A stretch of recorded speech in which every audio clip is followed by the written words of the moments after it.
आज हम पढ़ रहे हैं क्लास 3 का संस्कृत।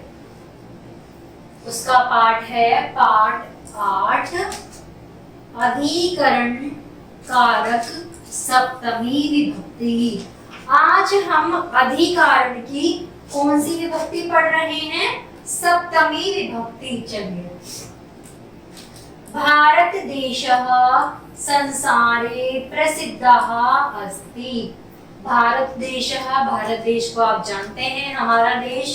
संसारे संसार, प्रसिद्धः मतलब प्रसिद्ध अस्ति। भारत देश संसार में प्रसिद्ध है।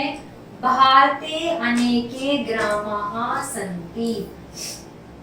अनेके मतलब अनेक, ग्रामे ग्राम, संति है। यानी कि क्या कह रहा है कि भारत में अनेक क्या है? गांव भी हैं। भारते नगराणा अपि अनेकानि सन्ति। नगराणि मतलब नगर। भारत में अनेक नगर भी हैं। अनेकानि अनेक। ये भारते वसंती ते सर्वो भारतीया। क्या कह रहा है? जो भारत में रहते हैं, क्या? ये भारते वसंती मतलब रहना या निवास करना। जो भारत में रहते हैं, निवास करते हैं, वे क्या है? वे सबसे पहले भारतीय हैं। सर्वेषु भारतेषु कृषकाः प्रधानाः सन्ति। सर्वेषु यानी कि सबसे पहले, भारतीयेषु भारतीयों में, कृषकाः किसान। सबसे पहले भारतीयों में किसान को प्रधान माना जाता है। कृषकाः किसान, शीतकाले यानी कि सर्दियों में, ग्रीष्म काले गर्मियों में, वर्षाया वर्षा में, व कठिनाः कठिन, परिश्रम मेहनत करना, कुर्वन्ति करते हैं। क्या कह रहा है? किसान के बारे में बताया है कि जो किसान है वो गर्मियों में, सर्दियों में, कड़ी धूप में, बरसात में क्या करते हैं? कड़ी मेहनत करते हैं। प्यारे बच्चों, ये जो आपको खाना टाइम से मिलता है, ये सच में उन किसानों की मेहनत है जो गर्मी, सर्दी, बरसात, घर परिवार सबको छोड़कर एक अच्छे अन्न और धान्य को उगाते हैं, खूब मेहनत करते हैं। तो मैं तो उन सभी किसानों को दिल से धन्यवाद बोलती हूँ। तो प्यारे बच्चों, आप भी खाने का सम्मान करें। श्रमिकाः ग्रामे ग्रामे, नगरे नगरे कठिना श्रम कुर्वन्ति। श्रमिकाः किसे कह रहे हैं? जो मजदूर हैं। मजदूर जो किसान है, ग्रामे ग्रामे गांव गांव, नगरे नगरे नगर नगर, कठिनाः श्रमाः कुर्वन्ति क्या करते हैं? गांव गांव, नगर नगर कठिन परिश्रम करते हैं। ग्रामेषु कृषकाः गांव में, कृषकाः किसान, सामान्य गृहेषु निवसन्ति। सामान्य गृहेषु मतलब बहुत ही साधारण रूप से रहते हैं। जो गांव में रहने वाले जो व्यक्ति हैं, गांव के जो किसान हैं, वह बहुत ही साधारण रूप से रहते हैं। नगरेषु यानी कि नगर यानी कि शहर में रहने वाले, धनिका प्रासादेषु निवसन्ति।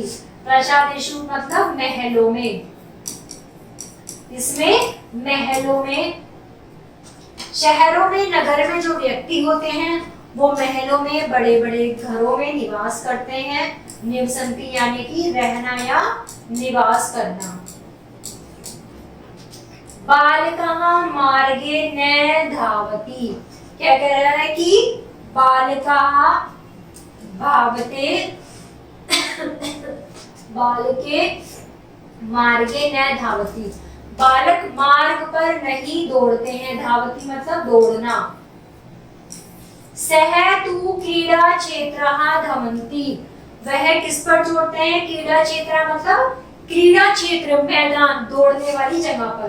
बालकाः विद्यालये पठन्ति, क्रीडा क्षेत्र क्रीडन्ति, पुस्तकालये च समाचार पत्रः पठन्ति।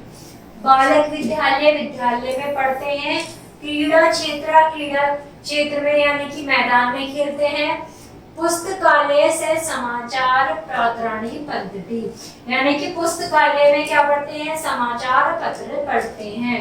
मम ग्रामे एक कूपः अस्ति, मम मतलब मेरा, मम ग्रामे एकः कूपः अस्ति, यानी कि मेरे गांव में एक कूपः, कुआं, कुआं किसे बोलते हैं? कुएं को बोलते हैं, कुआं।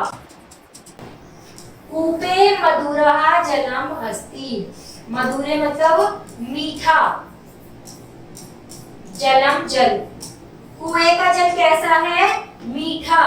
सायंकाले आकाशे चंद्रमा शोभते, यानी कि क्या कह रहा है कि शाम के समय पर, क्या?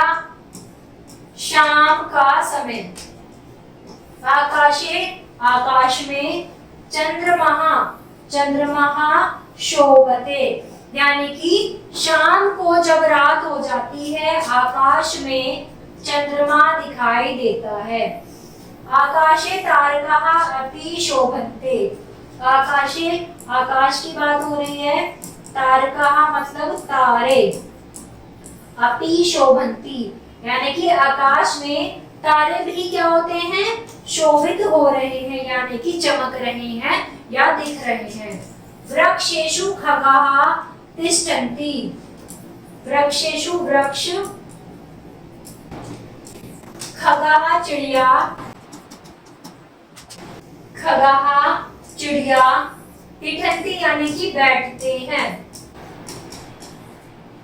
वृक्ष पर पक्षी बैठते हैं। पुष्पेषु भ्रमराः गूंजन्ति, पुष्पेषु मतलब फूलों पर, भ्रमरा भोरे, फूलों पर भोरे गूंजते हैं।